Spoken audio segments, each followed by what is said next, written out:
Comme on parle de la part du Seigneur. Amen. Sans plus tarder, j'appelle, j'invite le docteur Arthur pendant qu'il avance.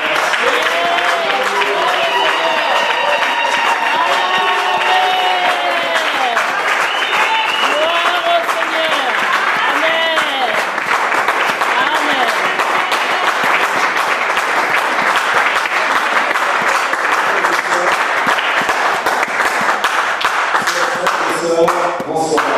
Bonsoir. Pour commencer, je voulais que le pasteur prie pour moi. Parce que c'est.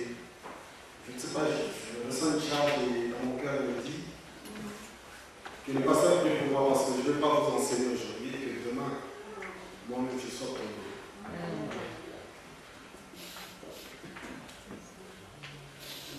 J'appelle le prophète Christian. Mes bien-aimés, lève tes deux mains. Soutenons notre bien-aimé. La Bible nous dit, si l'Éternel a bâti la maison, c'est lui qui la bâtit, travaille en vain. Et si l'Éternel garde la ville, c'est lui qui la garde, veille en vain.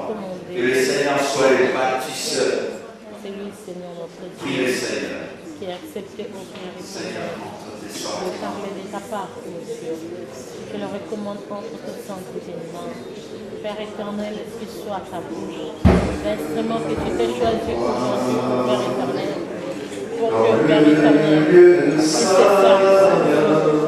Seigneur, que ta main puissante soit sur lui. Ta protection divine, Seigneur, soit sur lui. Seigneur, notre Dieu, je l'appelle et on descend dans la puissance de la vie de Père éternel, qu'il soit loin, Père éternel, et qu'il départ de nous, Père Seigneur, de ta main, qu'il soit ta bouche, oh Dieu, au nom de Dieu.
C'était hier alors que j'étais en train de préparer ces cours.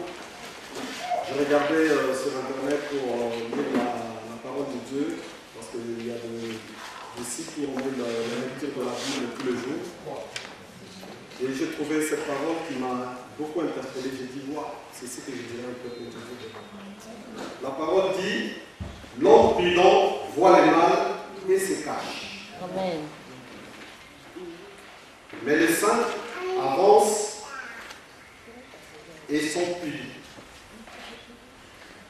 L'homme prudent voit le mal et se cache, mais les simples avancent et sont punis.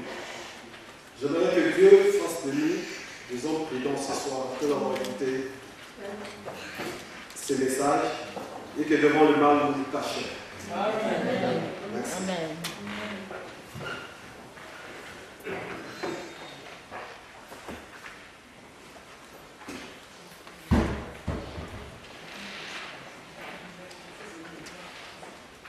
Frères et sœurs, je voulais vous parler aujourd'hui de maladies sexuellement transmissibles. C'est pour vous dire, autrefois ces maladies étaient appelées maladies vénériennes. Ils appelaient ça vénériennes parce qu'ils ont soutiré le nom du déesse de l'amour qui s'appelait Vénus. Comme c'est des maladies qui provenaient par le rapport sexuel, et la déesse de l'amour était Vénus, ils ont dit que c'est des maladies vénériennes, c'est-à-dire provenant de la déesse Vénus, la déesse de l'amour. Et jusqu'aux années 90, on appelait ça maladie sexuellement transmissible. Et arrivé en 1999, ils se sont dit, les médecins se sont concertés, les grands chercheurs se sont concertés, ils se sont dit, toutes ces maladies-là n'ont pas de signes, c'est-à-dire c'est des maladies le plus souvent qui sont asymptomatiques, c'est-à-dire le malade ne présente pas de signes de maladie. Au lieu d'appeler ça maladie, on doit l'appeler maintenant infection sexuellement transmissible, parce qu'il y a des gens qui sont contaminés et qui ne présentent pas des signes de maladie. C'est ça l'absurdité de cette maladie. Il y a des gens qui sont contaminés, mais qui apparemment ne présentent rien comme maladie. Ils sont bien portants. À l'exemple du sida, les gens sont bien portants. Actuellement, ils voient, ils sont sous traitement. Il y a d'autres qui ne sont même pas sous traitement, qui sont bien portants. Aucun signe. C'est-à-dire s'il n'y a pas de prélèvement de sang ou quoi que ce soit, tu ne peux pas décéder. À vue d'œil comme ça, tu ne peux pas décéder. Et c'est ça le danger de la maladie. C'est ça le danger, et c'est pourquoi nous devons être très prudents. Donc j'essaierai de vous parler de toutes ces maladies en partie, et à la fin je vous donnerai des grands signes, des signes généraux qu'on peut retrouver chez l'homme et qu'on peut retrouver chez la femme, pour que vous soyez prudents. Si jamais ça vous arrive, n'hésitez pas à les consulter. Donc comme je disais, ces maladies, on les appelle les infections parce qu'il y en a plusieurs qui sont sensibles, c'est-à-dire asymptomatiques. Le malade ne présente pas de signes quoi que ce soit. Il est bien portant. Mais cela ne veut pas dire qu'il n'est pas malade. Donc il est infecté, il a le virus ou le microbe en question dans son corps. Mais qui est sans, qui ne se manifeste pas. Et dans la définition, comme je le disais, ce sont maladies qui se transmettent entre partenaires au cours de différentes formes de rapports sexuels, c'est-à-dire les rapports génitaux, des rapports sanguins, des rapports oraux, des rapports vaginaux ou anaux. Alors, je vais vous citer, je vais vous donner les agents pathogènes de ces maladies. C'est-à-dire, agents pathogènes, ce sont des microbes qui provoquent ces maladies. Donc, vous devez retenir qu'il y a 4 types de microbes qui sont responsables des maladies.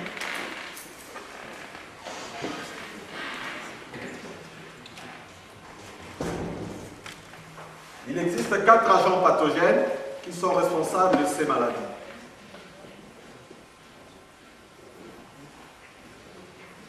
Donc, au premier rang, il y a les affections parasitaires, c'est-à-dire des parasites. Deuxièmement, il y a des affections mycosiques, c'est-à-dire des mycoses. Troisièmement, il y a des affections bactériennes. Et quatrièmement, des affections virales. Donc ce sont là les 4 types de microbes que vous trouverez dans les maladies sexuellement transmissibles. Il y a les parasites, les mycosiques, les bactériennes et les virales. Dans chaque groupe, il y a plusieurs maladies.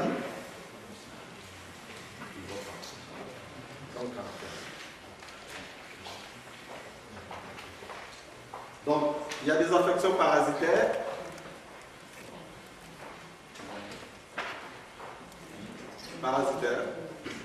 C'est des parasites qui provoquent ces maladies.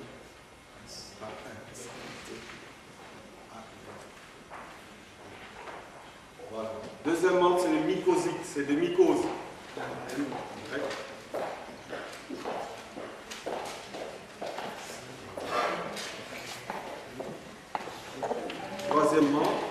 bactérienne.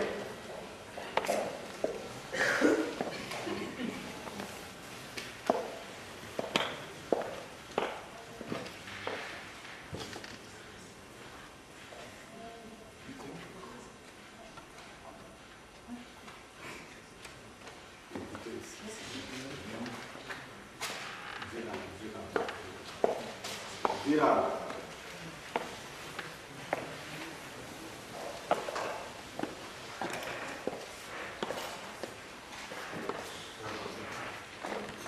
Alors, dans les infections bactériennes, on va trouver la syphilis, les chancres mous, la lymphogranulomatose vélérienne, la gonotoxique ou blénorragie, le chlamydia, le mycoplasme, les hémophilus vaginalis, les entéros, staphylo et streptocoques.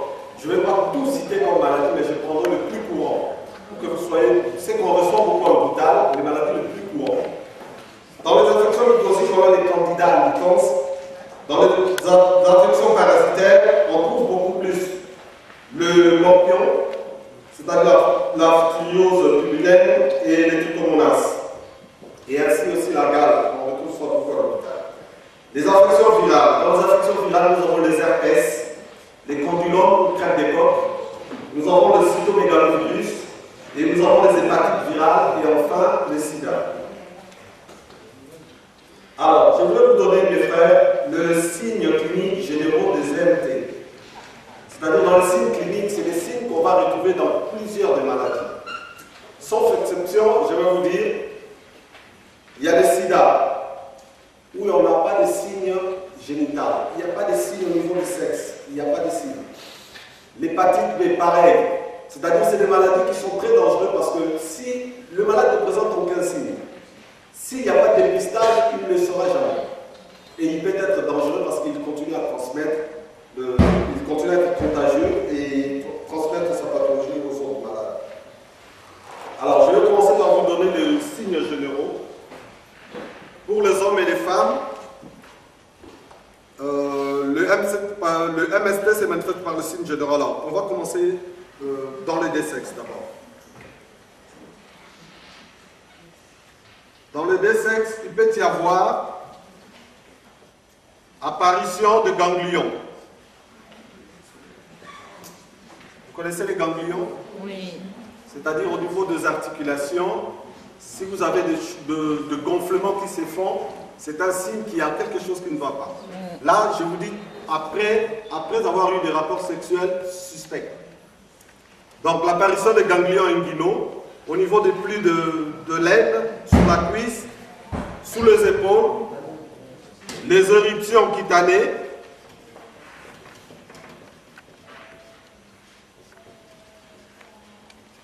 c'est-à-dire au niveau à Kinshasa souvent, quand les maladies, le sida a commencé, les gens commençaient à avoir des pustules sur leur peau.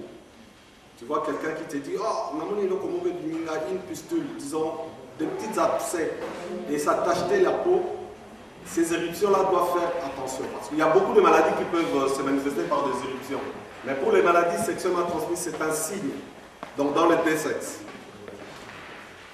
Et il y a des ulcérations, c'est-à-dire des petites plaies au niveau des organes génitaux.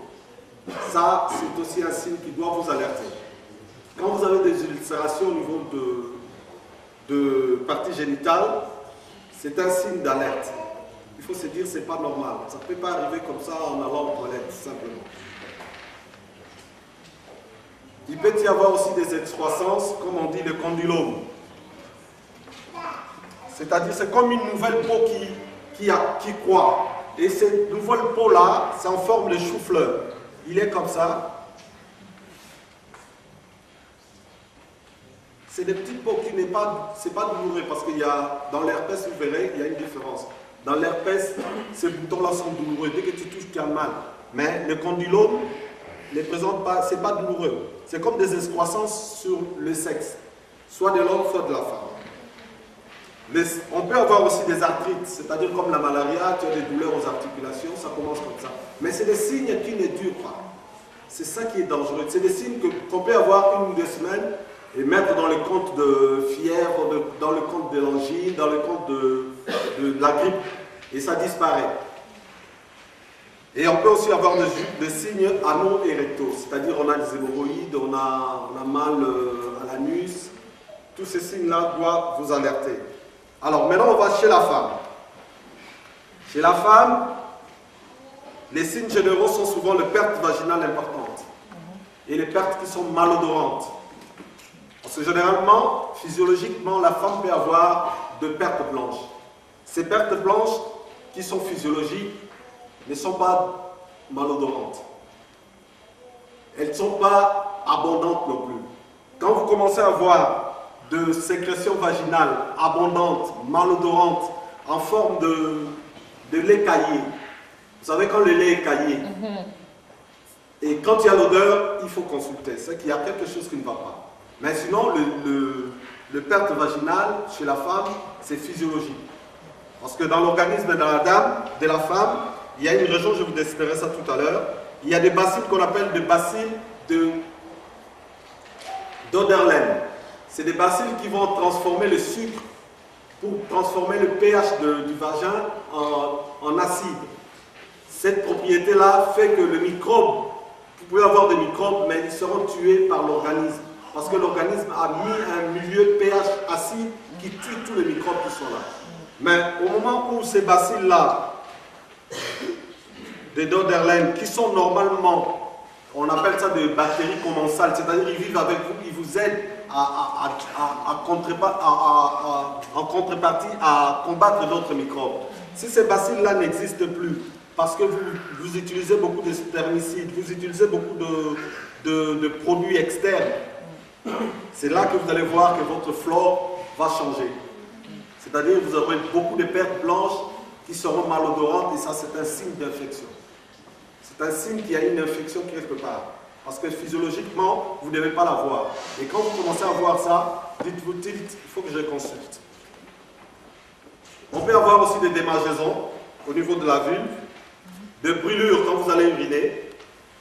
Quand vous allez uriner, normalement quand on urine, on n'a pas mal. Quand vous commencez à avoir mal quand vous urinez, c'est un signe qui doit vous alerter. Des douleurs pelviennes, des douleurs de bas-ventre, c'est aussi un signe d'infection. Des saignements en dehors des règles, ça c'est un signe d'infection. Des petites lésions ou des cloques douloureuses sur le sexe, l'anus, sur la bouche, c'est ça un signe de l'herpès.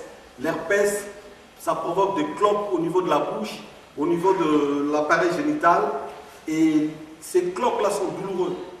C'est-à-dire même toi-même quand tu touches ça, ça te fait mal. Donc c'est des signes qui doivent alerter. L'angine avec fièvre, ça doit aussi vous alerter. Ça c'était pour chez la femme. Et chez l'homme, nous avons les brûlures quand on urine, des sécrétions au niveau de la verge, des sécrétions soit jaunâtres, soit blanchâtres. Et ces sécrétions-là, on a mal quand on urine et on a tendance à avoir des douleurs quand on urine. Et on peut avoir des enflures au niveau des testicules et cela doit alerter. Maintenant que je vous ai parlé de signes généraux, on va parler de maladies un par un, mais je ne parlerai que de maladies qui sont courantes. Et comment être alerté quand vous avez tous ces signes-là qui se posent. Alors on va commencer par le plus simple, c'est le pou du pubis, le morpion. C'est le même pou que vous avez sur le cheveu, mais si vous avez un partenaire qui a du pou, il peut y avoir du pou au niveau du pubis, c'est-à-dire la région au-dessus du sexe. Les poux du pubis, ce sont des insectes qui parmi la peau, qui se propagent souvent, mais pas toujours par contact sexuel. Vous pouvez les attraper en utilisant la literie, les vêtements ou les serviettes de bain d'une personne contaminée. Ils infectent une partie du corps, surtout la région des laines et des aisselles. On peut voir des lampes, c'est-à-dire les œufs à la base de poils, qui s'éclosent au bout de 6 à 8 jours. Les traitements contre le cou consistent à l'application de crèmes, il y a des crèmes spéciales, on vend partout dans la pharmacie, des shampoings spéciaux. Les symptômes à surveiller sont les démangeaisons dans la partie génitale. C'est-à-dire quand vous avez des démangeaisons à la partie génitale, dites-vous, il faut bien s'observer et dire qu'est-ce qui va pas. La présence des petits insectes bruns, c'est des places pour la peau, des œufs de forme ovale adhérents solides exclusivement au poil. Il peut y avoir contamination aussi sans symptômes, c'est-à-dire sans signes. Le grattage, à force de gratter, vous pouvez encore provoquer des infections parce que vous allez provoquer des blessures et cela va encore vous contaminer. La démangeaison peut persister quelque temps après le traitement. Ça, c'était pour le coup du pubis. Ensuite, il y a les pathologies qu'on retrouve souvent à l'hôpital, on a regardé chez les personnes âgées, moins chez les jeunes, la gale. Maman, la chaîne de votre droite. La gale ressemble beaucoup de pubis, c'est pareil, sauf que les petites femelles s'existent sous la peau et pondent des œufs et pondent des irritations. À la différence de cou du pubis, la gale, les démangeaisons de la gale se propagent surtout la nuit. C'est surtout la nuit qu'on a de grattage. Et quand vous avez ça, il faut le signaler et ne pas mélanger votre literie avec les autres. Faire bouillir les habits, il y a beaucoup de traitements, beaucoup de procédures pour le traitement de la gale. Alors les signes, comme je disais, les démangeaisons sont surtout la nuit. Les irritations de la peau, surtout dans le pli de la peau, les doigts, les poignets, les coudes, l'abdomen, surtout les parties génitales. Donc si vous attrapez la gale, vous attrapez le cou, il faut éviter les contacts avec d'autres personnes. Sinon, vous la filez ça. C'est comme à l'école, quand un enfant a le cou sur la tête, on signale à tous les parents qu'il y a un enfant qui est atteint, parce que sinon après, ça passe d'une tête à une autre. Pareil pour ça. Au deuxième point, je vais vous parler d'une maladie qui est vraiment très sournoise, c'est l'hépatite B, qui est très dangereuse. D'ailleurs, nous, à l'hôpital, tout le personnel médical et tout le personnel paramédical, tous ceux qui travaillent à l'hôpital, au laboratoire, dès qu'on t'embauche, le premier vaccin que tu dois faire, c'est l'hépatite B. Pour te protéger, parce que tu es tout le temps en contact avec le sang. Si tu n'es pas vacciné, tu peux attraper. Et c'est la maladie la plus grave et la plus dure, au moins la seule qui a un vaccin. Dans les maladies sexuellement transmissibles, c'est le seul maladie qui a un vaccin, c'est l'hépatite B. Et on verra plus tard le papillomavirus, mais c'est pour les jeunes qui n'ont pas encore de rapport sexuel, c'est vraiment très très grave. L'hépatite B. L'hépatite B est une infection virale du foie. Souvent, ça n'accompagne d'aucun symptôme. On est bien important, comme vous et moi, pas de signe des maladies. C'est la seule SMT pour laquelle il existe un vaccin, c'est-à-dire pour le personnel de l'hôpital. Tous les soignants, les gens qui travaillent au laboratoire, dès que tu es embauché, la première des choses, tu dois être vacciné. Et il y a des vaccins, vous pouvez aussi vous faire vacciner si vous n'êtes pas vacciné contre l'hépatite. Les symptômes apparaissent 2-6 mois après la contamination. Je vais vous dire comment elle est sournoise. Le seul symptôme qu'on peut avoir, c'est le manque d'appétit. On peut avoir des nausées, des vomissements, des maux de tête, un sentiment général de malaise. Quand tu peux prendre ça dans le compte de grippe, et puis tu dis, oh, j'ai eu une grippe, j'étais fatigué et tout. Un signe important que vous devez savoir, c'est l'hyper, c'est-à-dire le jaunisse. Quand vous voyez quelqu'un qui a des yeux qui deviennent jaunes, la peau qui devient rouge, le noir, c'est vraiment difficile à détecter. Et les gens qui ont la peau claire, tout devient jaune. Quand il y a une jaunisse, c'est que le foie est atteint. Ça, c'est un signe qui vous permet d'aller voir le médecin. Et vous remarquerez que les urines sont devenues très foncées, c'est comme du thé. Et vos selles, le sel, au lieu de se prolonger en jaune comme d'habitude, le sel devient comme du mastic, tout blanc. Ça, c'est des signes qui vont dire, ah, j'ai un problème de foie, je dois aller consulter le médecin. Donc, certaines personnes sont porteuses du virus sans présenter les symptômes. Donc, ils sont bien, ils ont le virus, mais ils ne savent même pas qu'ils ont cette maladie. Et peuvent le transmettre à leurs partenaires. La plupart des gens guérissent, mais il peut y avoir des séquelles à long terme. C'est une maladie chronique. Le problème de l'hépatite B, soit à vivre. À la longue, si tu n'es pas traité, tu n'es pas conscient de ça, il peut t'amener à la cirrhose. C'est-à-dire, on a trouvé des patients, souvent la cirrhose, c'est des gens qui boivent beaucoup d'alcool, qui peuvent présenter ça. C'est-à-dire, la cirrhose, c'est quoi? C'est une atteinte du foie, et les gens ont l'acide, c'est-à-dire, ils ont le ventre qui prend le volume, et on peut extraire de l'eau, de l'air acide, on peut extraire de l'acide, et on fait ça tout le mois, tous les jours. Par mois, on peut le faire 4 ou 3 fois, ou 5 fois même, c'est là dépend de la quantité d'eau qu'il a dans le ventre. Ça, c'est la cirrhose vue chez l'alcoolique.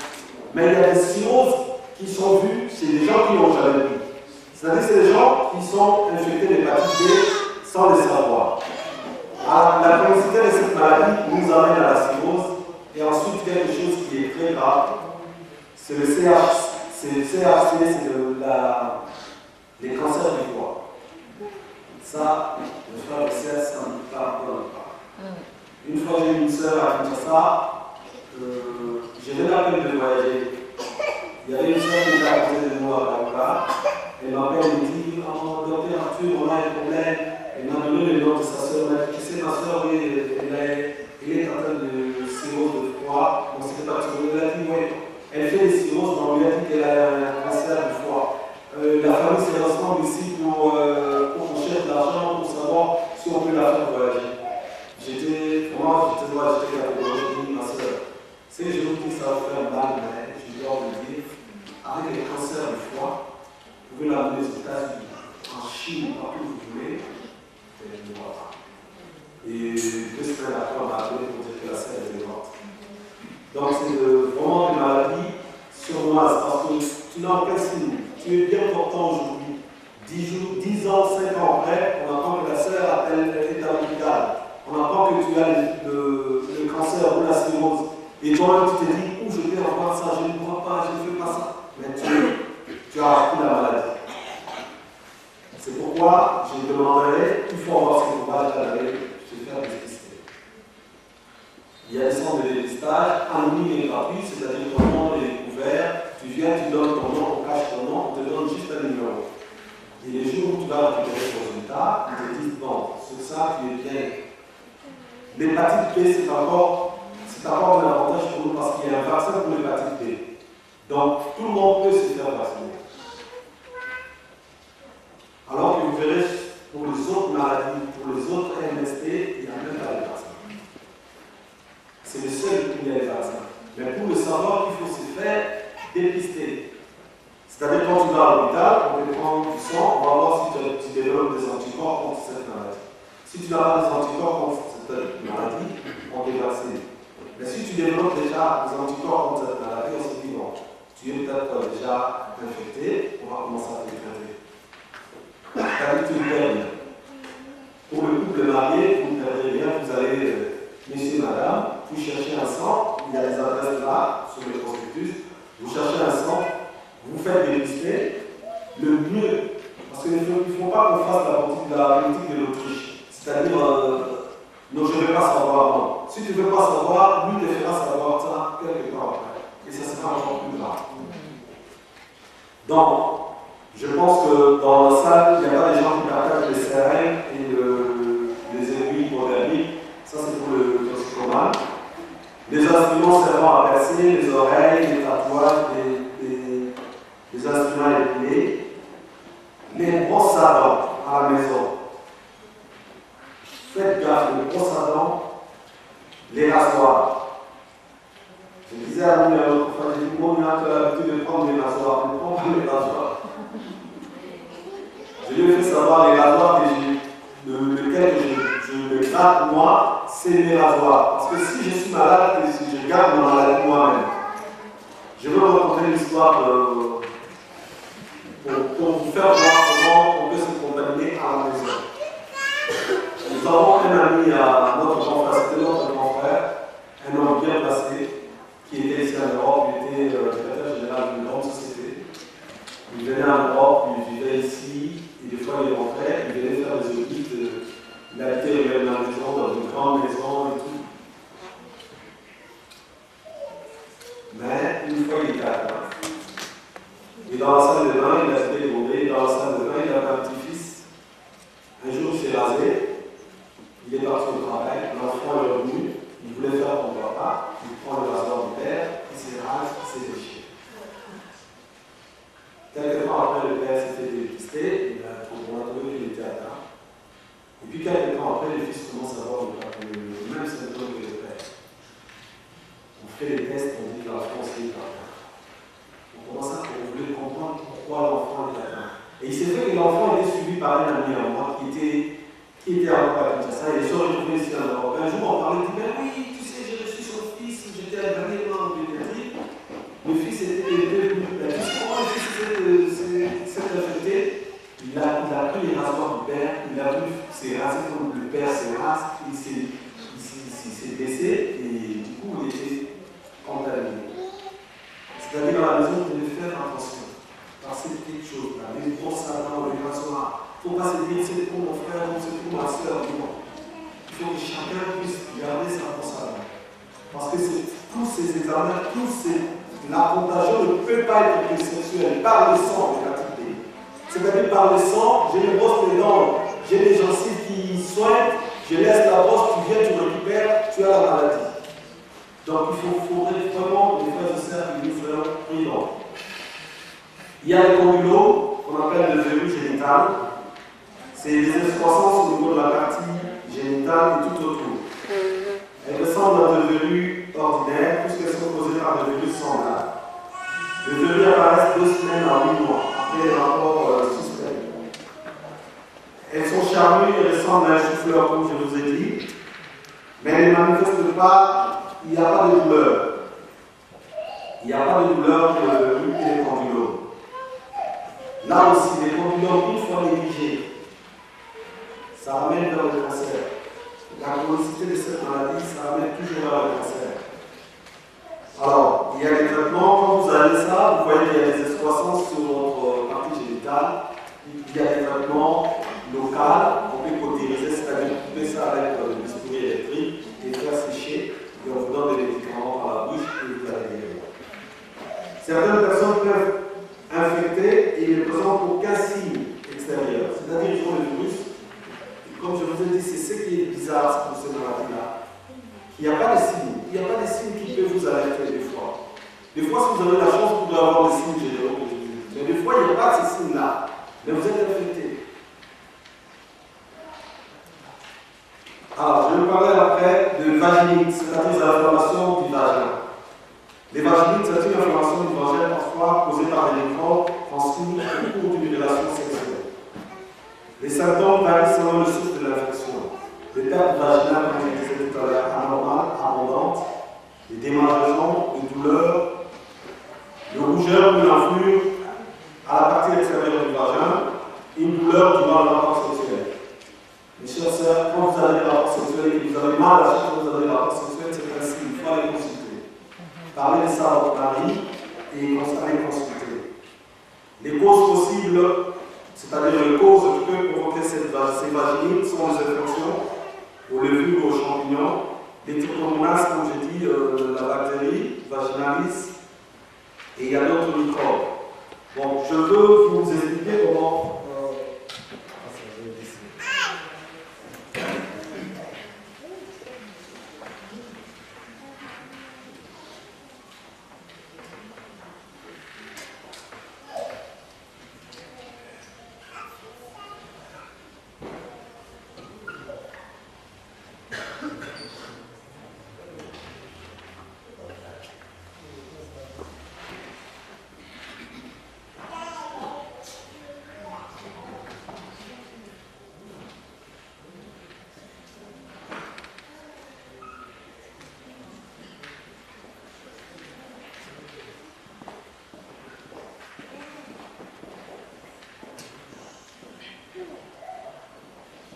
C'est-à-dire, on a là le corps de la femme.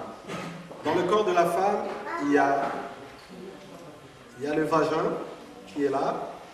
Là, il y a le col de l'utérus avant d'atteindre l'utérus. Le col, c'est comme la porte qui bloque, qui verrouille tout.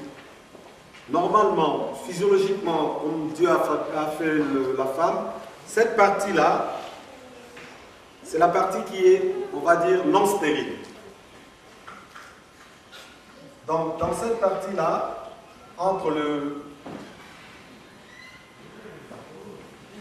dans le vagin, comme je vous ai dit, il y a des bactéries. Et d'Oderlen, là. Il n'est pas seul, il y a d'autres bactéries commensales. C'est-à-dire qu'ils sont là, qui fabriquent qui transforment le glucogène en acide lactique, qui permet que ce milieu-là soit en pH acide. C'est-à-dire le pH de ces milieux-là, c'est le même pH qu'il y a dans l'estomac. Dans l'estomac, vous voyez, on peut manger une orange un peu pourrie, mais ça ne va pas nous provoquer une grande maladie. Parce que dès qu'ils arrivent au niveau de l'estomac, les acides bouffent tout ce qui est comme encore.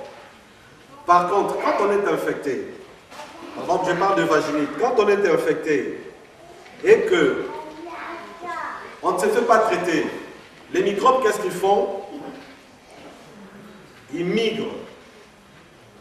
Or, cette partie-là, à partir du col de l'utérus et les trompes, c'est des parties qui sont stériles. C'est-à-dire qu'ils n'acceptent pas de microbes dedans. Si une fois on s'est fait négliger, on a des vaginites, des petits problèmes, on s'est fait négliger, on ne fait rien, ces microbes-là montent. La conséquence de ces microbes, quand ils montent, ils vont aller migrer. Là, c'est les trompes. Les trompes des Fallope.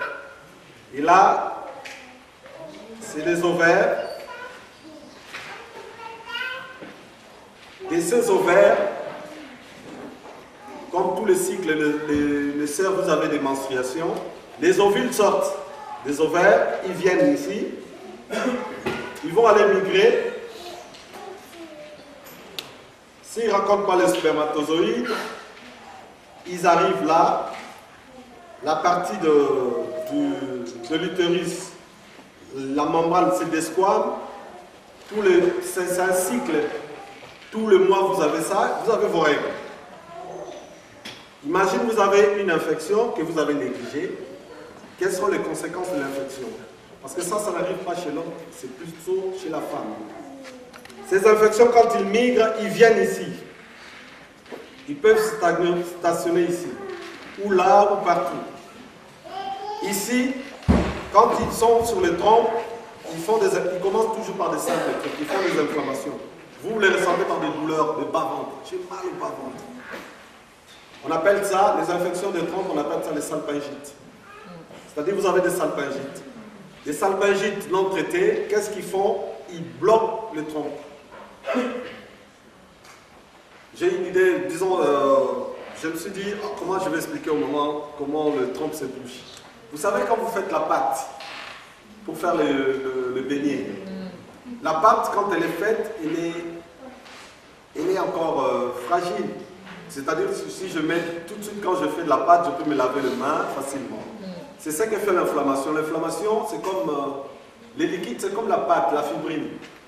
Une fois non traitée, tu vois la pâte quand tu fais avec une assiette, tu fais la pâte, tu laisses ça, le lendemain, viens voir cette pâte-là, comment elle sera dure. C'est-à-dire, à la longue, ça va bloquer les trompes.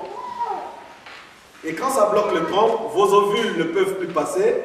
Si jamais, demain, comme le dit le pasteur, il y aura des mariages, si les jeunes sœurs n'étaient pas prudentes, ils avaient des maux de bas-ventre, ils prenaient ça pour je ne sais quoi, ils ne se font jamais dépister. Avec les salpingites à répétition, ça bloque les trompes. Impossible que l'ovule puisse rencontrer les spermatozoïdes, c'est-à-dire pas de grossesse. Ça crée la stérilité. Pareil pour le couple marié. Si les trompes sont bouchées, ou il y a des problèmes au niveau des trompes, parce qu'il y a trop de microbes, ça n'a pas été traité. Il se peut que les spermatozoïdes arrivent et l'ovule aussi était libéré. L'œuf, normalement, quand l'œuf se forme, c'est-à-dire le spermatozoïde rencontre l'ovule, il migre normalement pour venir s'installer là, pour que le bébé puisse grandir, parce que c'est un espace qui lui est propre. S'il ne trouve pas de passage, il continue à grossir, à grossir, à grossir. À un moment, la sœur dit « j'ai mal au ventre ». C'est ce qu'on appelle des grossesses extra-utérines. C'est-à-dire, l'œuf n'a pas trouvé la progression normale parce que les trompes sont bouchées. Il grandit. Or, l'espace auquel il grandit, il est trop petit. Qu'est-ce qu'il fait? Il éclate. Et les dangers, c'est quoi? C'est l'hémorragie et le péritonique après. Parce que l'œuf, le sang va disparaître partout là. Et quand vous arrivez à l'hôpital, on vous dit tout de suite bloc parce qu'il faut ouvrir, il faut enlever toutes ces saletés, sinon là-bas. Vous voyez comment la dangerosité de ces infections, surtout pour la dame. Et j'ai compris avec la parole de Dieu que ces maladies, c'est des maladies qui viennent tout droit du diable. C'est pour contrecarrer la procréation. Ce que Dieu a dit, ce que le pasteur a dit, la multiplication. Parce que si la femme est atteinte, comme c'est la femme qui porte la vie, il n'y aura pas de vie. Donc, jeunes sœurs, mes sœurs, faites attention. Les jeunes sœurs, je vous dis, c'est que si vous vous négligez, vous vous donnez à n'importe qui, vous faites n'importe quoi de votre vie. Le mariage aujourd'hui, on célèbre le mariage, nous on met des pantalons, costumes, vestes, on rigole. Demain, pas de grossesse, parce que les trompes étaient bouchées, parce qu'il y a une désinfection et tout. Vous voyez ce que ça porte comme conséquence. C'est-à-dire qu'il faut faire attention, il faut ne pas négliger les moindres signes.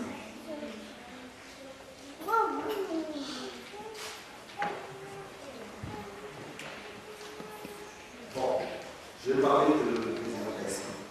de l'évaginite. Donc l'évaginite, tout ce que ça peut causer, une fois non traité, ces microbes-là peuvent migrer et provoquer toutes sortes de pathologies.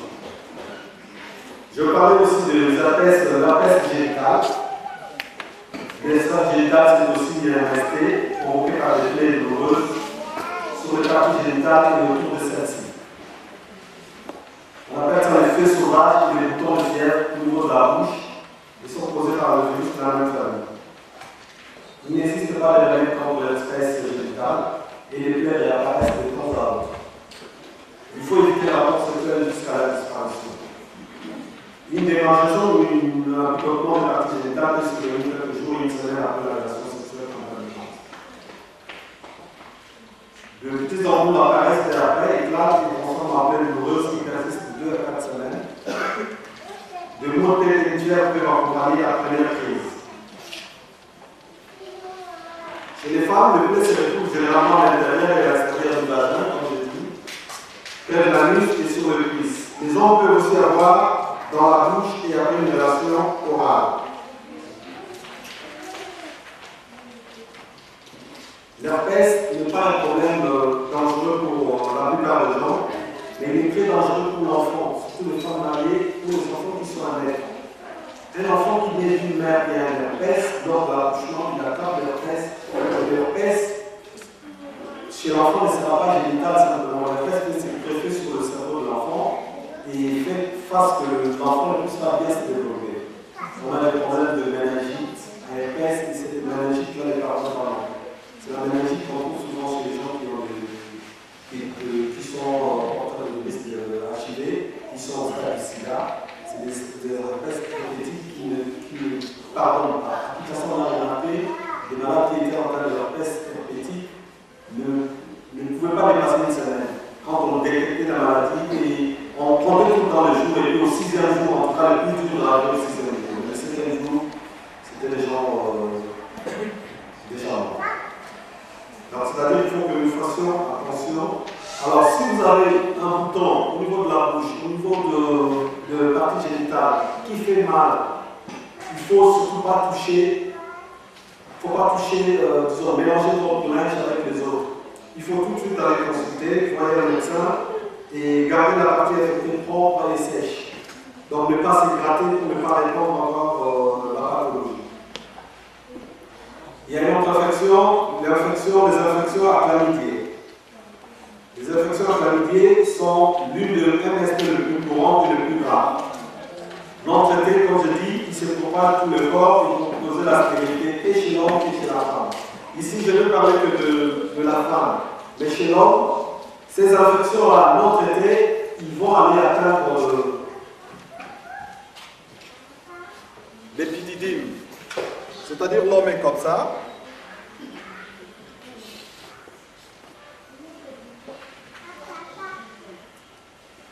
Il y a la bourse chez l'homme. Dans le testicule, les testicules chez l'homme, c'est l'usine à fabrication de spermatozoïdes. C'est-à-dire quand on est infecté,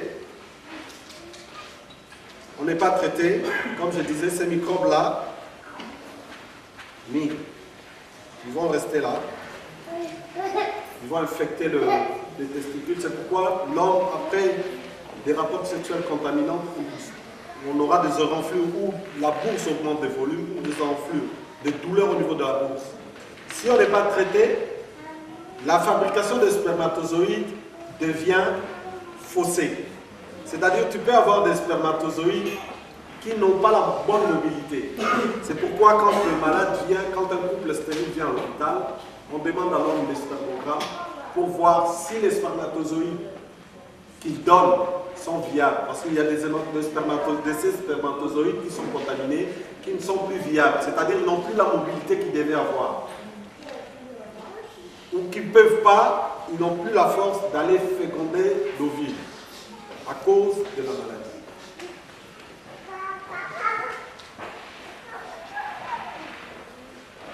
C'est pourquoi je tiens vraiment que le peuple de Dieu sache tout ça et que ce soit des signes pour que, une fois constaté, on ne prenne pas pour être consulté. Les bébés souvent affectés à la naissance peuvent souffrir d'infection des yeux ou des poumons. C'est-à-dire un enfant qui naît, un enfant qui vient de naître, qui fait des conjonctivites, on se pose la question.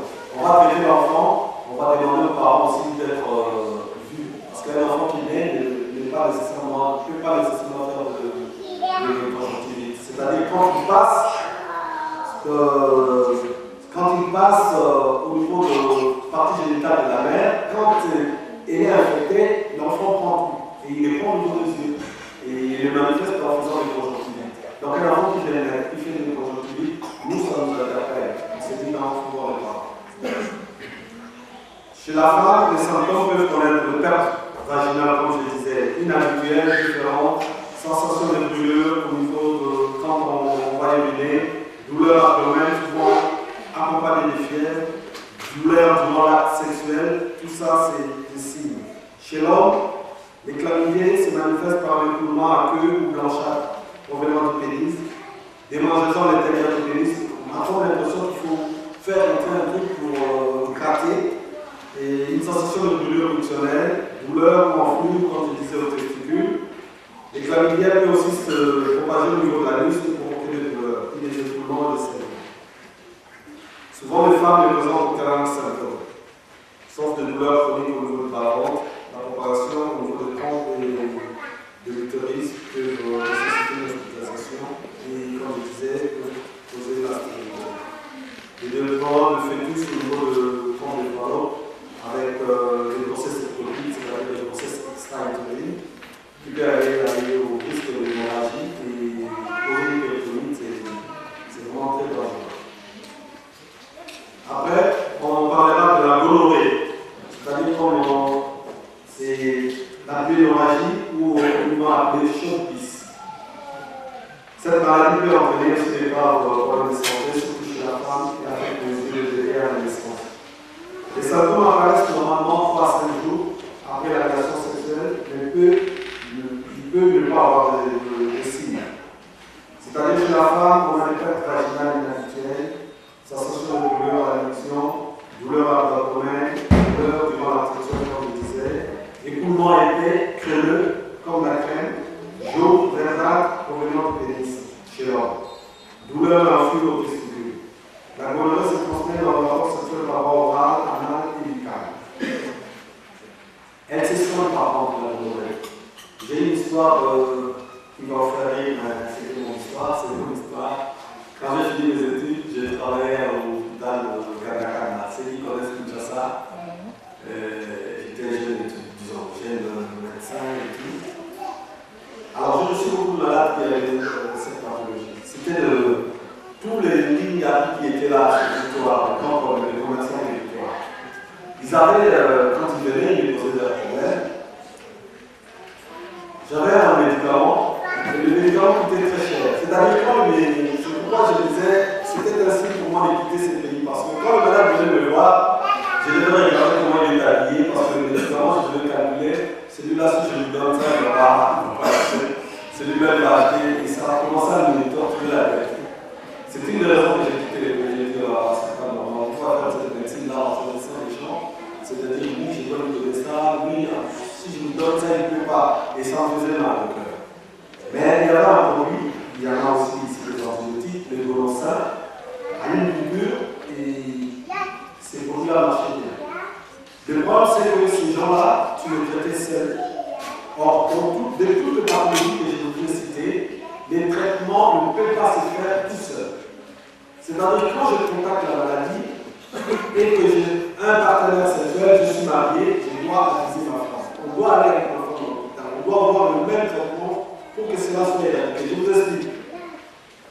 Je sens des symptômes, je dis ah non, si je dis à ma femme, ça va me créer des problèmes, je me fais soigner tout seul. Je n'ai rien fait. Parce que si ma femme est contaminée, je veux les récontaminer. Et c'est qui est grave pour moi, parce que si je les récontamine, je vais créer des résistances. C'est-à-dire les antibiotiques qui étaient favorables ne vont plus rien faire. Parce que vu que je répète la même maladie. Donc c'est-à-dire, quand on a tous ces signes-là, on est en train, il faut informer les partenaires sexuels. Dire clairement, moi je me sens sans pouvoir à l'hôpital parce que vous devez avoir le même traitement. Sinon vous allez contaminer, vous condamner et rester contaminé. C'est ce qui est très dangereux. C'est un problème de santé publique. C'est-à-dire quand il y a un malade, parce que le médecin est obligé de déclarer, de dire aux patients de ramener et d'informer tous les partenaires sexuels qu'il a pour éradiquer la maladie. Sinon, on fait un certain mission.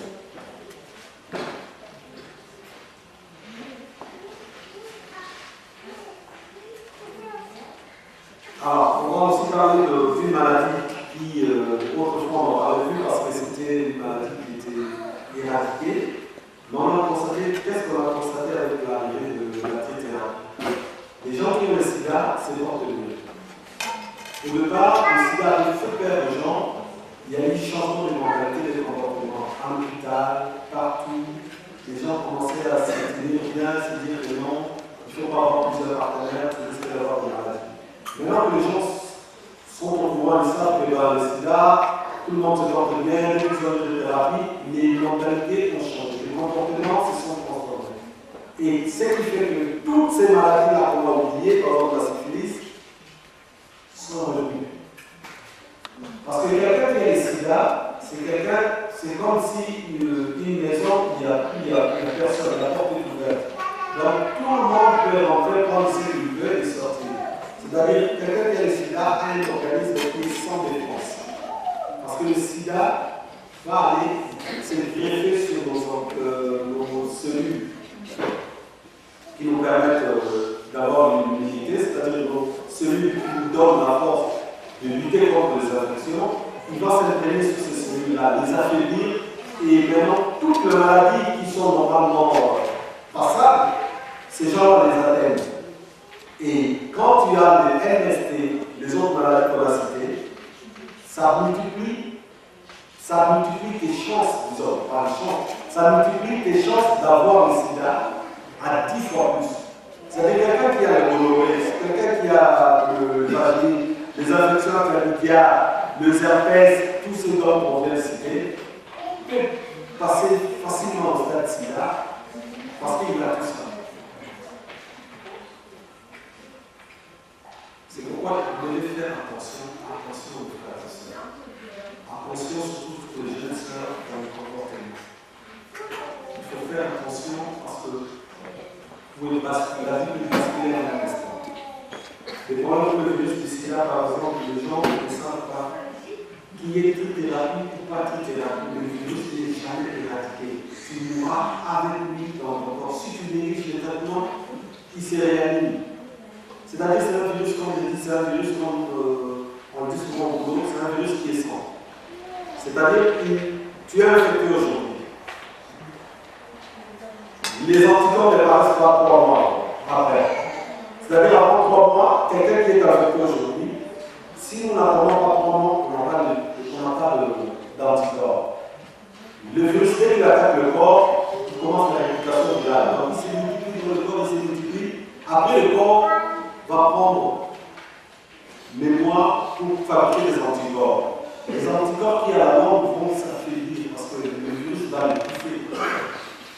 C'est-à-dire, si on fait des tests aujourd'hui, par exemple nous en l'hôpital, si jamais je fais un accident, je suis piqué ou j'ai piqué un malade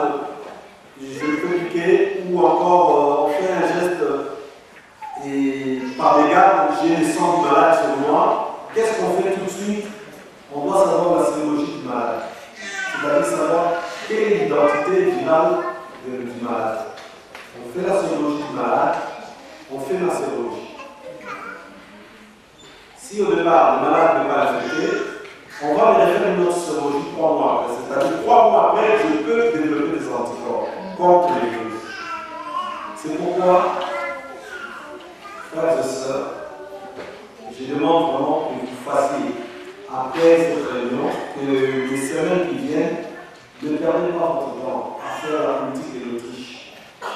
Dites-vous, vaut mieux que je sache où j'en suis que de ne rien savoir. Parce que la maladie va rester dans le corps, il va apparaître peut-être 10 ou 15 ans après, et ce sera tout. Il faut se faire dépister. Pourquoi? Quand on se fait dépister et qu'on sait qu'on n'est pas malade, on ne va pas jouer. On devient prudent. C'est pourquoi cette parole-là, ça m'a fait du bien. On devient prudent. Quelqu'un à qui on dit, faites attention sur cette rue-là, il y a de tout. Et à quelqu'un à qui on a bien dit, ces gens ne vont pas marcher de la même façon. C'est-à-dire, on se va ici, si on dit, faites attention dans la rue, il y a des choses pas bien. Et à quelqu'un qu'on a bien dit, nous, quand on sort, on commence à regretter. C'est ce que je vous dis. Que Dieu nous fasse grâce qu'on devienne des gens brillants.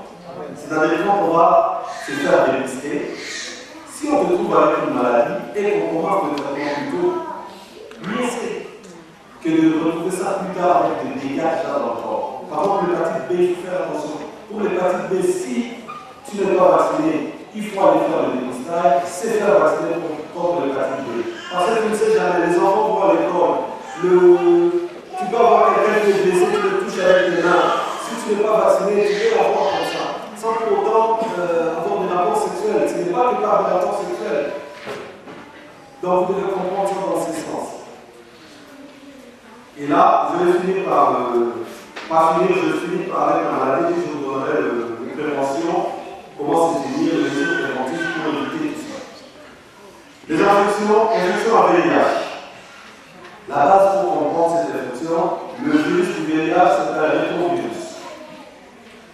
Il existe 2 types de virus, c'est-à-dire le virus VIH1, c'est le plus répandu, et le VIH2, qui est essentiellement l'Afrique de l'Ouest. Le VIH1 lui-même est suffisant pour un peu comme ça.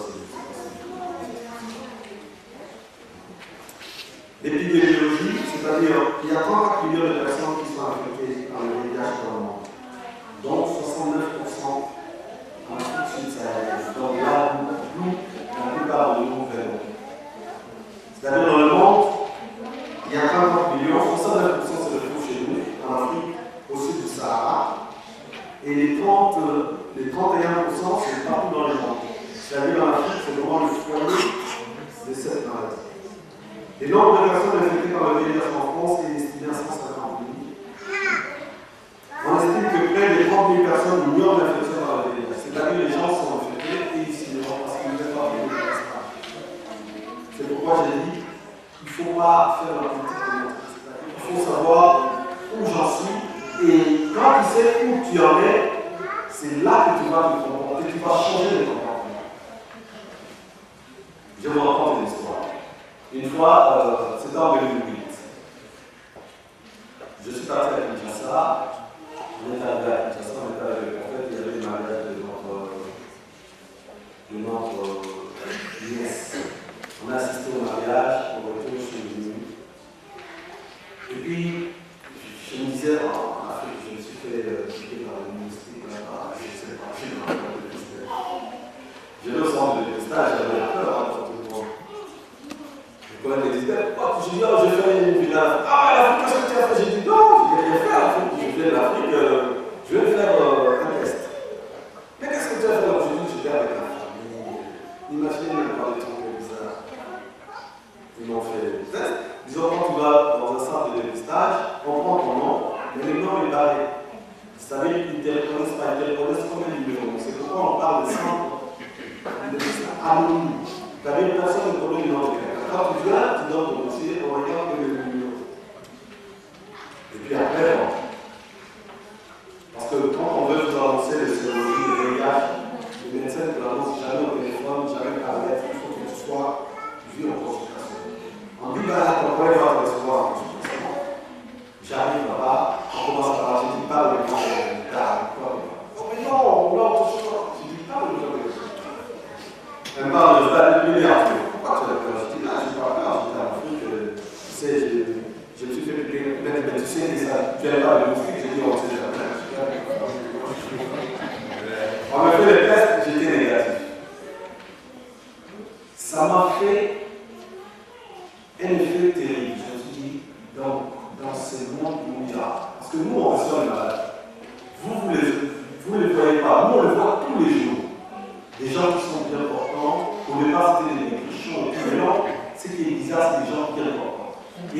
traitement actuel, ce qui est bizarre, c'est que dans la trithérapie, il y a un effet secondaire de la trithérapie qui fait qu'il y a dysfonctionnement de la lipidémie. C'est-à-dire les gens, tu peux voir une personne qui grossit.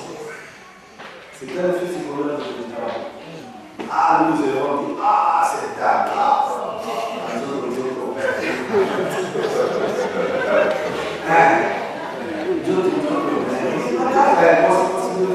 Non, maintenant avec les secondaires de la trithérapie, la personne peut développer, ça peut provoquer un dysfonctionnement au niveau précieux et la personne devient vraiment forte. Et toi tu te dis, voilà, moi c'est une autre. Donc, faites attention. Faites après le boulot, parlez de tout. Donc la transmission, il y a plein de types biologiques qui peuvent contenir des grandes quantités de virus qui viennent. C'est les sangs, c'est les spermes et les sécrétions vaginales. Ce sont là les trois types biologiques qui contiennent beaucoup de quantités de virus. Donc la transmission sexuelle, tout rapport sexuel avec une personne infectée par le VIH et à risque potentiel de transmission du VIH. Les rapports hétérosexuels, c'est-à-dire entre hommes et femmes. Les rapports homosexuels, les rapports homogénitaux. Parce que vous saurez, mes frères et sœurs, le premier cas de VIH quand vous avez retrouvé chez les homosexuels. C'était chez les homosexuels qu'on a retrouvé le premier cas de sida. C'est-à-dire que c'est des gens, comme dit le pasteur, ça venait vraiment dans la vie de la réminiscence de la parole de Dieu. C'est des gens qui se laissent comprendre, et c'est ces gens-là qui étaient les premiers sur qui on a retrouvé ces choses. Et qui maintenant l'ont donné aux autres. Donc, c'est-à-dire, faisons vraiment attention à notre comportement. Comment réduire les risques? Pour le couple marié, fidélité à l'autre. C'est très important.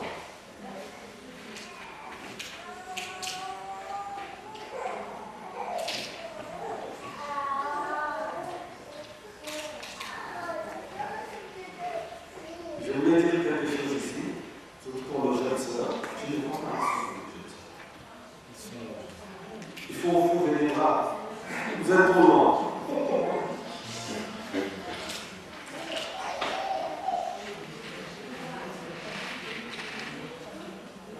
Ne mêlez pas l'alcool et la drogue à votre vie sexuelle. C'est comme l'autre jour, on était à mardi dernier, on parlait des effets de l'alcool. Le pasteur a parlé des effets de l'alcool. J'ai dit, oh, le pasteur a fait un sujet, je vais parler de l'alcool. Qu'est-ce que l'alcool chez l'homme? L'alcool altère le jugement. C'est-à-dire que l'alcool il crée dans l'homme une désinhibition, c'est-à-dire qu'il inhibe le respect que tu as. Par exemple, quand je suis normal, je dis, ah, celle-là, c'est la sœur Marthe. La sœur Marthe, c'est la sœur de l'église et tout. Mais si je bois de l'alcool ou je prends de la drogue, je commence à me permettre des choses qu'à normal, je ne peux pas me permettre. Tu commences à dire, ah, sœur Marthe, ah oui, bien. C'est-à-dire qu'il y a quelque chose dans mon jugement qui est effacé. C'est-à-dire, sous l'emprise de la paix, sous l'emprise de l'ordre, on peut faire des choses impossibles. Je vous dis, je suis le témoin numéro 1 de moi-même. Vous vous rendez compte qu'il y a quelqu'un qui vient, qui rentre le soir chez lui, 3 h du matin, je garde ma voiture, à 8 h je sors, je ne sais pas où j'ai garé. Je commence à faire tout le bruit du coin pour savoir où j'ai garé ma voiture. Et quand je le retrouve, je dis, c'est moi qui l'ai garé, personne d'autre, c'est moi. Ça, c'est des sous-esprits de l'alcool. L'alcool peut t'emmener à beaucoup de choses. La drogue aussi, à des comportements où tu te retrouves le matin, tu ne sais pas ce que tu as fait ou qu'est-ce qu'on t'a fait. Un peu, quand on regarde dans les films, comment la drogue, comment le violeur font des trucs avec la drogue et l'alcool. Les filles qui se retrouvent dans des coins où il y a l'alcool, des violeurs qui sont là, qui leur mettent des trucs, de la drogue et qui les violent.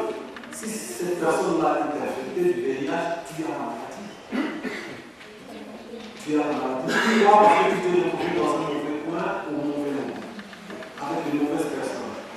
pourquoi parce que le prophète dit qu'il faut les jours, par exemple, les jours de l'an, pour nous, on est devenus un peu vieux.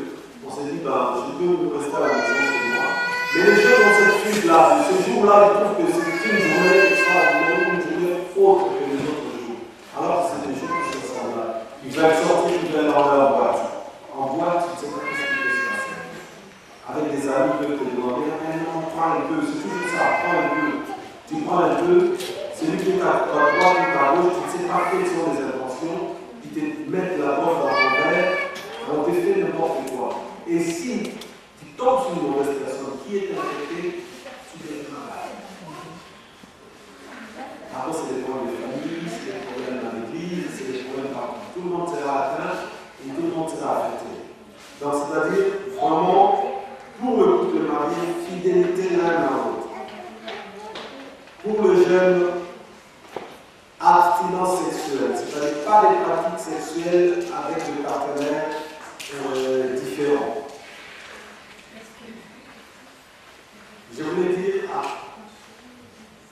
attirer l'attention de l'Église. La pilule contraceptive, mes sœurs, les stériles, les diaphragmes, les protègent par contre les MST. C'est-à-dire, jeter les stériles, ça va protéger les stériles, ne protège pas.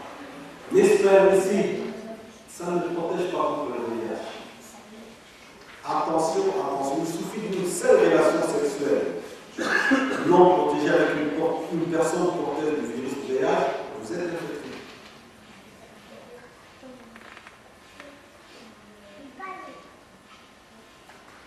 Que cette soirée, on devient des hommes et des femmes brûlantes. En sortant d'ici, on sache que le monde où on vit et les diables veulent nous entendre partout le monde, surtout les enfants de Dieu. Nous sommes guéris. C'est pourquoi j'ai dit dans notre pasteur de prier pour moi. Parce qu'en parlant comme ça, dans d'autres mondes, ils ne sont pas convaincus. Parce que je vous donne la connaissance, que vous sachiez. Comme dit la Bible, le peuple périt par manque de connaissance. Maintenant, en sortant d'ici, on sera prudent, on se dira, je vais pas m'hasarder. Les jeunes sœurs vont dire, ma mort n'est pas donnée à tout le monde, comme un jeune. Vous savez, les jeunes sœurs vont dire un truc comme on jeune. Les jeunes, surtout les garçons, qu'est-ce qu'on fait? On fait quand tu as beaucoup de copines, c'est comme si tu fais tu sais, quand on fait le truc de l'automne-hiver, c'est quoi? Quand on parle d'automne-hiver. Des collections. C'est-à-dire, elle fait partie de ma collection. Il ne faut pas faire partie de la collection de quelqu'un d'autre. Faites-vous partie de la collection de votre futur mari.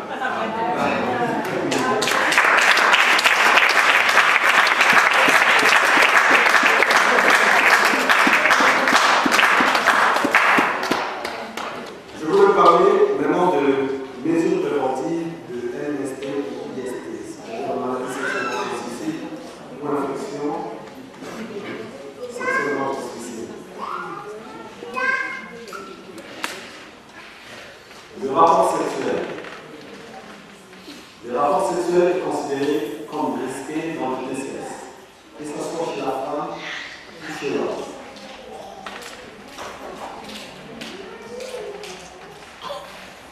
Les professionnels de santé conseillent les rapports sexuels protégés par l'utilisation de préservatifs masculins ou féminins. Nous sommes chrétiens. C'est-à-dire la Bible nous interdit les rapports sexuels avant le mariage.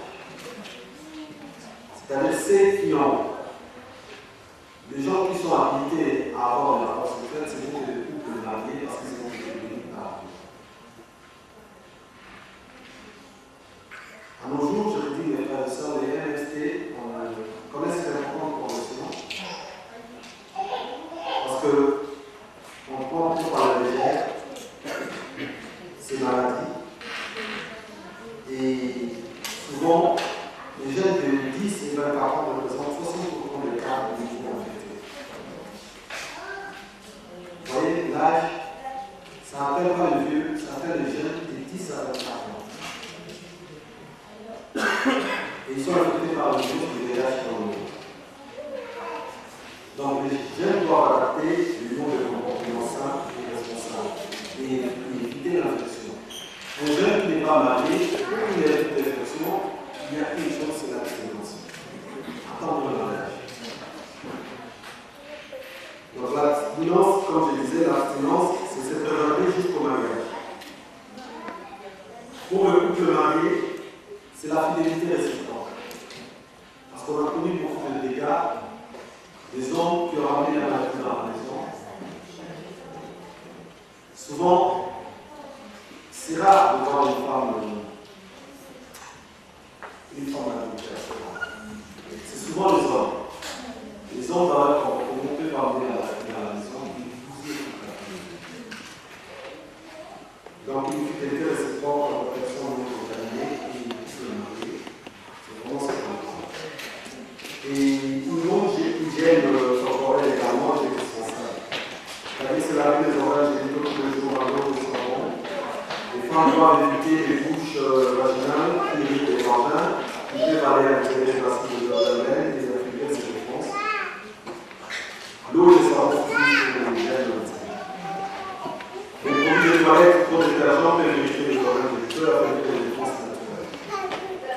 Donc, comme je voulais encore répéter, les pilules, les stérilés, les ovules, les spermicides, les diaphragmes, les coïts interrompus ne protègent pas des MST ni des IST. Alors, une raison majeure expliquant la diffusion de ces maladies, c'est l'existence de porteurs sains. C'est-à-dire, quand on est sans signe, on se dit je suis important.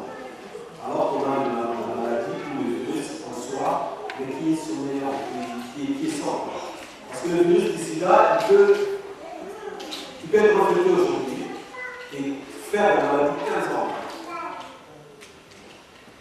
Et ces gens-là, ils sont nombreux dans la vie. Ici, ils sont de l'important, ils ont le virus.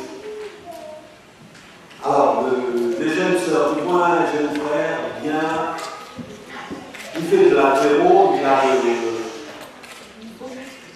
de muscles, il a quoi, comment on dit, sur l'abdomen, des chocolats. Comment on dit, pas chocolat? Hein? Des tablettes, ouais, comme le lumière. Des tablettes de chocolat, tu te dis, oh là, j'ai trouvé, voilà, il est comme comment on dit, les jeunes cinéastes, Brad Pitt et tout. Je ne sais pas ce qu'il a dans ça. Il y a des centres qui révèlent toutes ces maladies et qui vous disent la vérité. C'est-à-dire vraiment faire attention parce qu'il y a beaucoup de personnes et qui continuent à ajouter dans le La vaccination. Je vais parler de la vaccination parce qu'il y a des vaccins pour l'hépatite B. Par contre, pour le papillomavirus, c'est-à-dire le papillomavirus, c'est un virus qui provoque le cancer du col chez la femme. Il y a un vaccin, mais le vaccin a un problème parce que les vaccins doivent être faits, c'est des jeunes filles entre 10 et 14 ans qui n'ont pas de rapport sexuel. C'est-à-dire quand vous avez un rapport sexuel, on ne peut pas faire ces vaccins.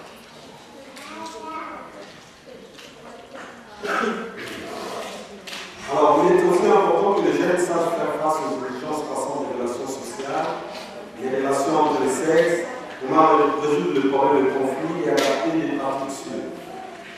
Façon de réagir efficacement face aux propositions de rapports sexuels, c'est-à-dire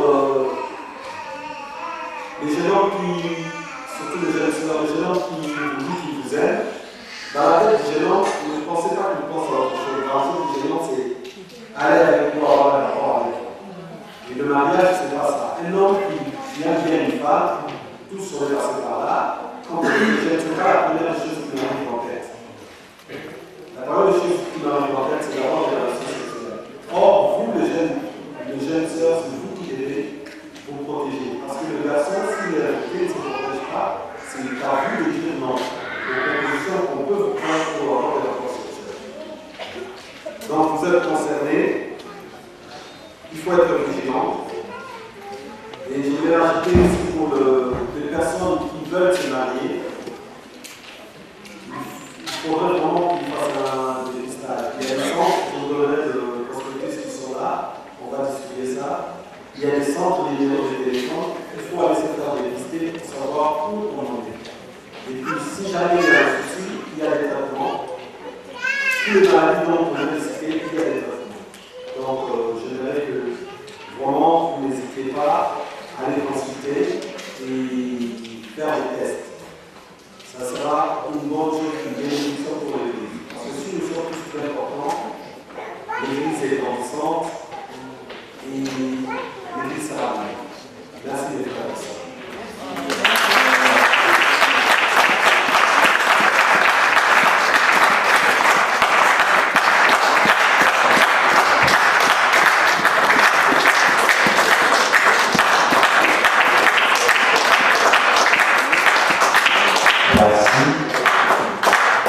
Maintenant, nous passons à notre prochaine étape. Si tu as une question par rapport à l'exposé du docteur, tu peux soulever ta main et poser ta question et le docteur il est là. Soit un cas qui te concerne, ça concerne un membre de ta famille, quelqu'un de ta famille, pose la question. Ouais, bon, premièrement, il y a la... Que le gars capture nous aide avec le micro sans fil. Ah, je ne sais pas si c'est tout. Ouais.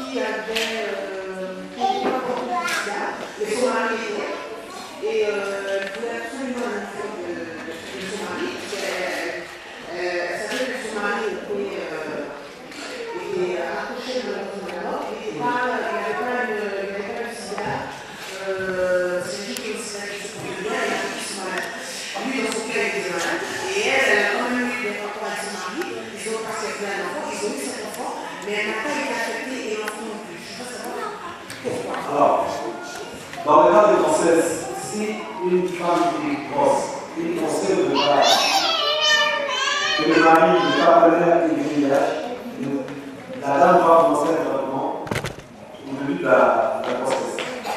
C'est-à-dire au début de la grossesse, on commence une thérapie. Le plus souvent, la plupart des cas, les enfants naissent sans être traités.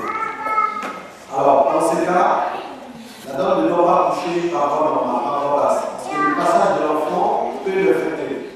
C'est-à-dire, à ces femmes-là, on exige qu'on fasse une césarienne. On a fait une césarienne pour que l'enfant ne passe pas par la filière et qu'il soit protégé. Et ces femmes-là ne doivent pas laisser ces enfants-là sur les enfants parce que le lait maternel est riche en des soucis. Mais pourquoi elle n'a pas été Elle n'a pas été affectée, sachant que le mari était affecté. Et il a eu l'enfant de cet homme. Et elle n'a pas été affectée. Elle n'est même pas affectée, même à ses jours. Bizarre. Bizarre. Parce qu'on a trouvé des cas de femmes africaines. Il y a une légende en Afrique où les femmes africaines étaient prostituées. Mais ces femmes-là n'ont jamais contacté le justice. Pourquoi ils sont passés avec deux genres de malades? Il y a des cas comme ça. Mais une femme qui est grosse et a pu recommencer un traitement plus tôt, vraiment au début de la grossesse, souvent les enfants sont nés sans délire. C'est une exception, cette dame. Mais pas avoir le sida parce que le manière. Pour l'enfant, le traitement peut effacer ça. C'est-à-dire l'enfant peut être un peu virus, mais il ne peut pas avoir le virus. Avec les traitements.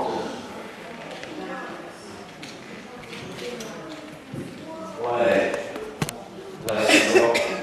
La personne suivante, c'est... Ah. Merci, docteur. Moi, je voulais poser la question par rapport à ce que vous avez dit tout à l'heure, par rapport au microbe, par rapport aux grossesses intra-utérines. Voilà. Donc, je voulais savoir, parce que vous avez dit tout à l'heure, la plupart de ces grossesses l'enfant n'arrive pas à se développer parce qu'il y a des microbes. Mais je voulais savoir, est-ce que tous les process extra-utérins, c'est toujours les microbes qui empêchent que la grossesse puisse se développer, ou il y a des cas aussi exceptionnels. Il y a d'autres raisons aussi. Voilà. Il peut y avoir d'autres problèmes qui peuvent faire que la grossesse ne se produise pas au niveau de l'utérus. Parce que quand on parle de physiologie, physiologiquement, si les trompes sont bien, si les trompes ne sont pas bouchées,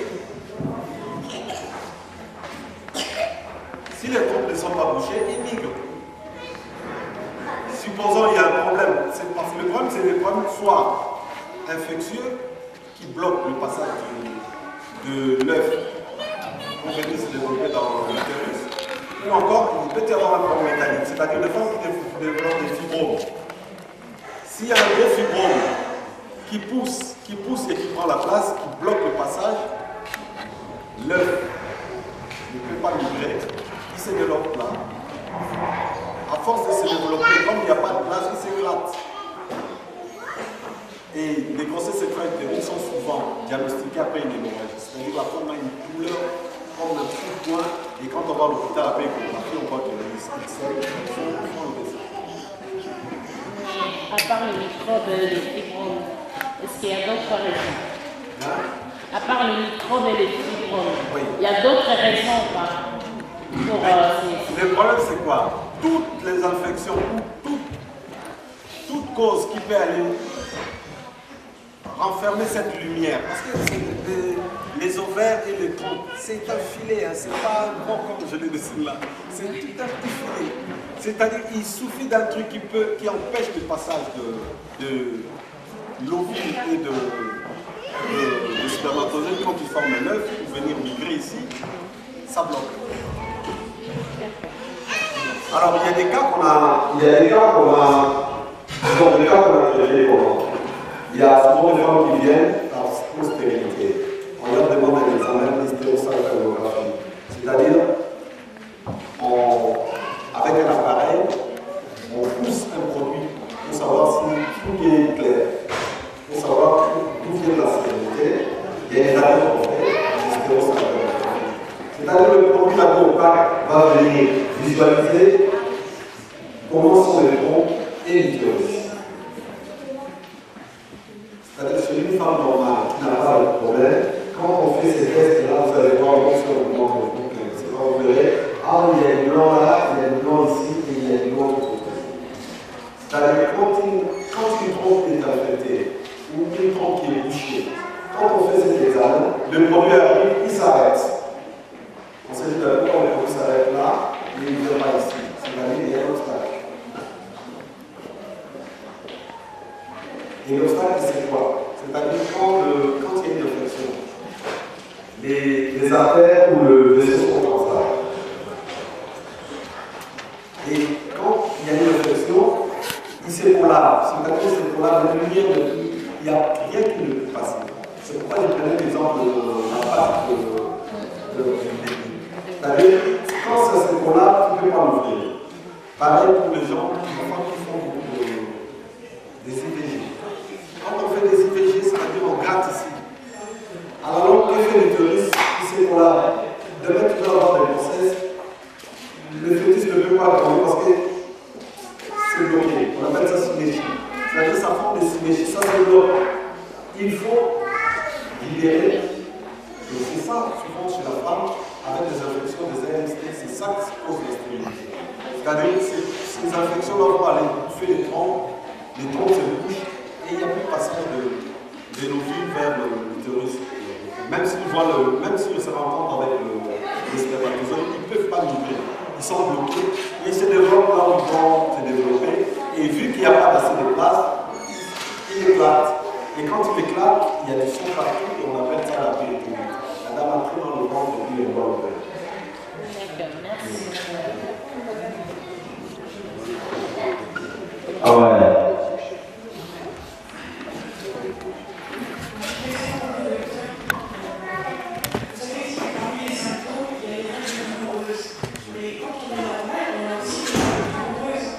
normal. Alors comment est-ce qu'on fait pour faire la différence?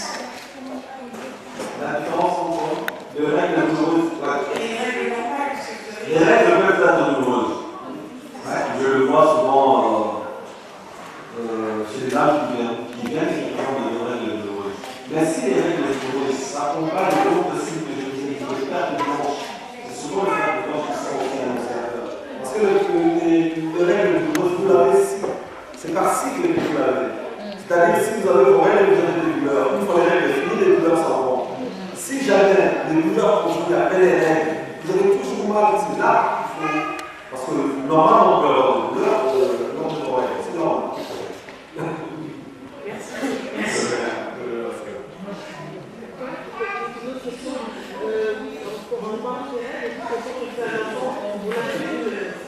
Ah?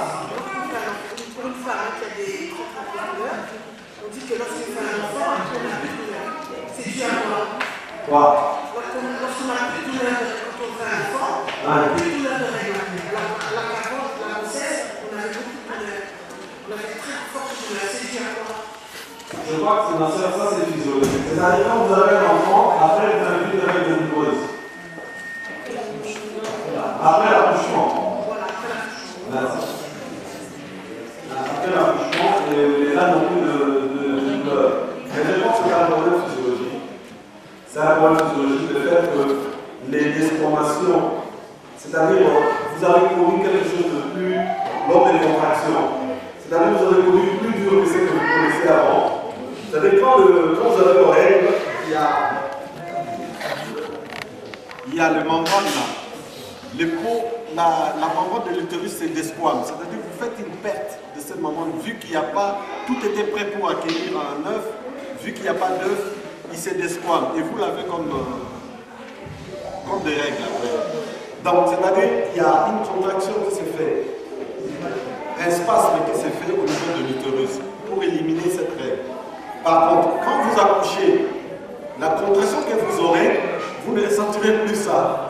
Le petit truc que vous avez, quoi. C'est-à-dire que quand vous allez accoucher, vous allez avoir des contractions qui sont très dures.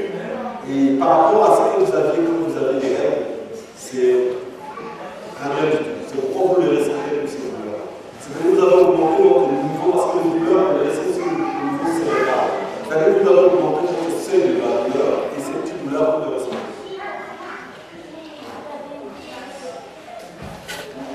Ouais, la patiente suivante.